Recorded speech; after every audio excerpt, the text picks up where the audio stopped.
Greetings and salutations, my fellow compatriots of the World Wide Web. Welcome back to another episode of my video diary. And I thought it very obvious that after talking about Knuckles, I should in fact talk about his home for my next subject.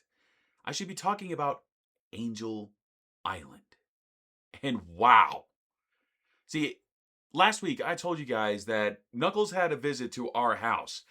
And I got to thinking, I would really like to go see his home. I would like to see Angel Island, the home of the one thing he keeps very guarded and very close to his heart, the Master Emerald. And then I remembered, how does he get from here to there? Does he use the Master Emerald to teleport?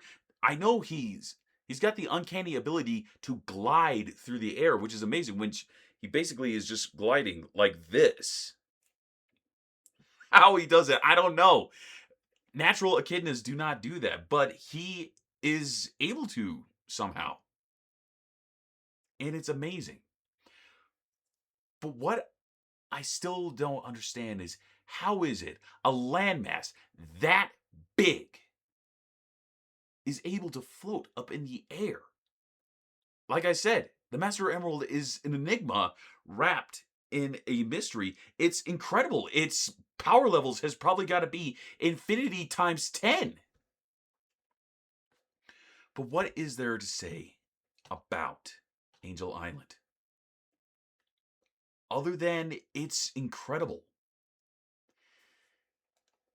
What I know about Angel Island is that, well, what we obviously know is that it's the home of Knuckles and the Master Emerald. Well, that's all to it, Raymond. No, it's not. Because, see, not too long ago, the first time Ivo had set foot there was when Sonic had destroyed, well, first, uh, how do I put it? He didn't destroy it. He took away the power source. He claimed the Chaos Emeralds from the Death Egg, and the Death Egg had crashed onto Angel Island. And the amazing thing was is that the island did not budge. It was like, okay, I guess I got a huge metal thing on me now.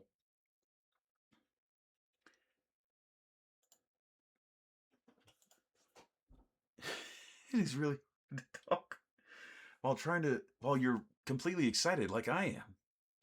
Well, I did recently take a trip up to Angel Island. Knuckles basically showed me the way, and I got to ride in the tornado with Tails. And I couldn't believe it. Knuckles guided us from Tails' workshop all the way to his home. And the first time I had saw that gigantic island just floating some 1,000 feet up in the air. No, some 100 feet in the air.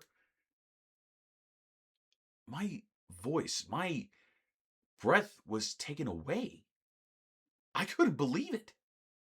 There it was. A complete paradise. An amazing island just up in the sky. And then Knuckles had showed me, well, he's very protective of it. So from a distance, he had showed me where the Master Emerald was being kept.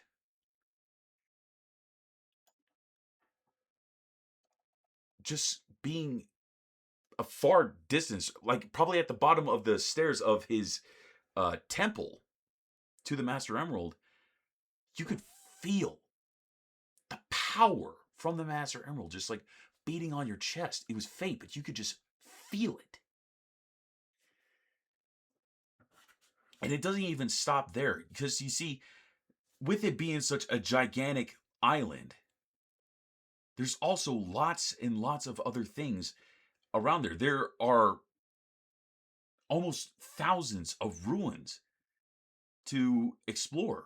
Knuckles even told me that's half the reason why he became a treasure hunter, was because his home is an homage to his ancestry.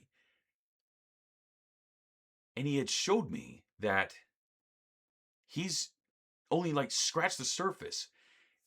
There is there are plateaus, there are underground waterways, there's even a Chow garden. A Chow garden. And of course, everyone is talking about, oh, that's that's funny because there's a bunch of Chow gardens. They're almost everywhere. But what if I told you that this is basically like the birthplace of most Chow gardens? It was probably like the first for like thousands of years.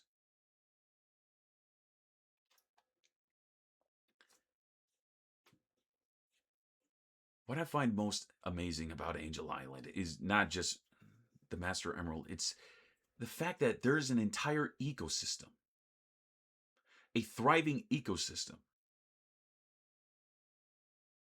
big enough for probably, well, multitudes of tribes on that island. I mean, Knuckles Knuckles' ancestors basically lived there. That's pretty obvious. They thrived there, and they continued to thrive there for 3,000 years. Knuckles, he even told me that he hopes one day that he could find out what happened to his clan, that he could find other echidnas, that he would one day hear the laughter of little echidna children just running around while he dutifully does his duty of keeping watch over the Master Emerald. And then one day when he has a child, or maybe someone, maybe a youngster steps up and wanting to be the guardian, he will have done his job.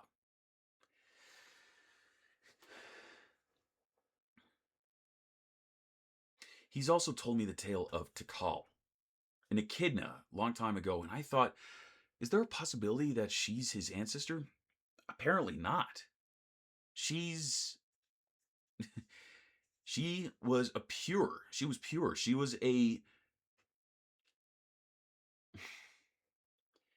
she never married. She never had a child. She made herself the island Chow caretaker. And Knuckles basically keeps her in his mind. He's made offerings to her grave. He's prayed to her, asking her questions.